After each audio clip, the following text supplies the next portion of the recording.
No ano de 1453, o mundo presenciou um dos eventos mais marcantes da história. O fim do Império Bizantino, que por mais de 1000 anos foi a última chama do antigo Império Romano no Oriente. Nossa história começa numa cidade lendária, cercada de muralhas gigantescas e considerada por muitos como a mais difícil de conquistar. Constantinopla, a joia do Bósforo. Por séculos, suas muralhas resistiram a invasões, exércitos e tempestades da história. Mas agora, um novo poder crescia do outro lado do estreito. O Império Otomano, sob o comando de um jovem sultão determinado, ambicioso e com apenas 21 anos, Mehmed II, que mais tarde seria chamado de O Conquistador. Do outro lado, defendendo a cidade, estava o imperador bizantino Constantino XI, paleólogo, um líder respeitado, mas com recursos extremamente limitados. Constantinopla tinha poucos soldados, pouco apoio externo e praticamente nenhuma chance de vitória. Mas ainda assim, estava disposta a resistir até o fim. Constantinopla era mais do que uma cidade, era um símbolo. Protegida pelas famosas muralhas de Teodósio, uma estrutura com múltiplas camadas que durante séculos havia derrotado adversários muito maiores, ela parecia invencível. Eram tão sólidas que muitos acreditavam que nenhum exército da terra seria capaz de derrubá-las. Mas o jovem sultão Mehmed chegaria com algo totalmente novo. Uma arma que mudaria as regras da guerra para sempre. Para superar as muralhas, Mehmed investiu em uma tecnologia inédita para a época. Canhões enormes, muitos deles construídos por um engenheiro húngaro chamado Orban. O maior deles, o lendário Grande Canhão, era tão imenso que precisava de dezenas de bois para ser movido. Cada disparo lançava projéteis de pedra gigantescos, capazes de causar impactos devastadores. Era a primeira vez que a artilharia pesada realmente ameaçava muralhas que eram consideradas indestrutíveis. A inovação estava prestes a colidir com a tradição, e o resultado seria catastrófico.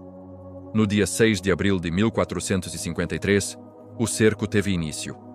Os otomanos cercaram a cidade por terra e mar, numa demonstração de força esmagadora. Dentro das muralhas, o povo se preparava para resistir pelo maior tempo possível. Constantino XI sabia que qualquer reforço externo seria difícil, talvez impossível. A esperança era pequena, mas o espírito de resistência era forte.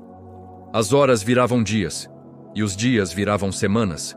O barulho ensurdecedor dos canhões se tornou parte da rotina, e cada rompimento nas paredes precisava ser reparado rapidamente, num esforço desesperado para adiar o inevitável. No mar, a batalha também era crucial. Mas os bizantinos tinham um trunfo: uma enorme corrente de ferro que bloqueava a entrada do golfo conhecido como Corno de Ouro. Essa corrente impedia que os navios otomanos atacassem diretamente o porto, protegendo um dos flancos mais vulneráveis da cidade. A marinha otomana, muito superior em número, estava frustrada, incapaz de romper essa defesa. Mas Mehmed II não era um líder comum. Diante do impasse, ele executou uma das estratégias mais impressionantes e ousadas da história militar. Ele decidiu levar sua frota por terra. Sim, você ouviu direito. Mehmed ordenou a construção de uma estrada de troncos de madeira que foram cobertos de gordura animal para deslizarem com mais facilidade. Durante a noite, sob o manto da escuridão, dezenas de navios otomanos foram arrastados colina acima e depois para dentro do Corno de Ouro. Ao amanhecer, os defensores de Constantinopla olharam para o porto e não acreditaram no que viam. Dezenas de embarcações inimigas surgiram dentro do porto, onde teoricamente jamais poderiam chegar. Foi um golpe psicológico devastador. A genialidade tática de Mehmed havia contornado a defesa mais engenhosa da cidade. Conforme os dias se arrastavam, Constantinopla começava a mostrar sinais claros de desgaste. Os reparos nas muralhas ficavam cada vez mais lentos. A comida estava acabando e o número de defensores era ridiculamente inferior ao de soldados otomanos. Eram dezenas de milhares de atacantes contra apenas alguns milhares de defensores. Apesar das dificuldades esmagadoras, Constantino XI liderava a defesa pessoalmente, aparecendo nas muralhas, incentivando o povo e nunca deixando de lutar. Ele se recusava a abandonar sua cidade e seu povo.